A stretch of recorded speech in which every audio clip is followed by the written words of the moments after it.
সমূহ ছাত্ৰ ছাত্ৰীলৈ আমালোকৰ চেনেলৰ ফালৰ পৰা DMK আসাম চেনেলৰ ফালৰ পৰা তোমালোকক আশীৰ্বাদ থাকিল। তোমালোকৰ অহাকালি সমাজ বিজ্ঞান পৰীক্ষা আছে, যিহেতু অল দ্য বেষ্ট। সকলোৱে পৰীক্ষাটো ভালকৈ দিয়া। মই আশা কৰোঁ যিসমূহ ছাত্ৰ ছাত্ৰী যিটো মাৰ্ক আশা কৰিছে যে মই সমাজ বিজ্ঞানত এইটো পাম, তেওঁলোকে যাতে সেইটোৱে পায়। কি আছে পৰীক্ষাটো ভালকৈ দিবা। পৰীক্ষা ভালকৈ দিলে জীৱনত বহুত উন্নতি কৰিব পাৰিবা, ঠিক আছে। কাৰণ আজিকালি মাৰ্কৰ ওপৰতে সকলোবোৰ ডিপেণ্ড কৰে, ঠিক আছে। তুমি ভাল বেয়া কি হয় হওক, তোমালোকৰ মাৰ্কৰ ওপৰতে সকলোবোৰ ডিপেণ্ড কৰিব এতিয়াৰ সময়ত, কাৰণ বৰ্তমান জামানাটোৱে তেনেকুৱা হৈ আছে, ঠিক আছে।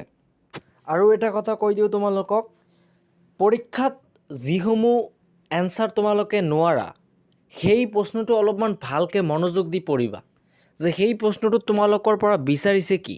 যদি অলপ পৰা ধৰি লোৱা 10টা ৱাৰ্ড লিখিব লাগে সেই প্ৰশ্নৰ উত্তৰটোত, তুমি যদি 2টা পাৰা সেই 2টা বনাই 5টা লিখিবা। 5টা লিখিলে 2ৰ জেগাত আধাটো পাবা, 1 নম্বৰটো পাবা। 1 নম্বৰ পালেওতো বহুত আগাই যাব, ঠিক আছে। তো এৰি নাহিবা। এৰি আহিম আমালোক ক'ত, যেতিয়া আমালোকৰ কম্পাৰেটিভ এক্সাম দিবলৈ যাম, চাকৰিৰ এক্সামৰ ক্ষেত্ৰত, যে আমালোক MCQ যদি ভুল কৰোঁ তেন্তে মাৰ্ক আমাৰ কাটা যাব। ইয়াততো তোমালোকৰ ভুল কৰিলে মাৰ্ক কাটা নাযায়, ৰং মাৰ্ক নাই। তো গতিকে আমালোক এৰাই দিম কিয়, সকলোবোৰ কৰি দিবা। কি আছে দেখা যাব, ভুলে শুদ্ধই সকলোবোৰ লিখিবা, ঠিক আছে। আৰু বৰ্ড কুৱেশ্যন এটাও এৰি নাহিবা, ঠিক আছে। যি পাৰা তাকেই লিখিবা, যিসমূহ নোৱাৰা যি পাৰা তাকেই লিখিবা।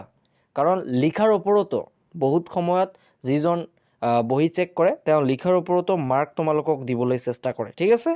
শেষত আকৌ এবাৰ তোমালোকক মই এইটো কথাই ক'ম যে অহাকালিৰ পৰীক্ষাটো যাতে তোমালোকৰ বহুত ভাল হয়, ভালকৈ পঢ়া, নিশ্চয় তোমালোকৰ পৰীক্ষাটো ভালেই হ'ব, ঠিক আছে। অলপমান মনোযোগ দি পঢ়া, অহাকালি পৰীক্ষা ফালি দিবা, ঠিক আছে। All the best.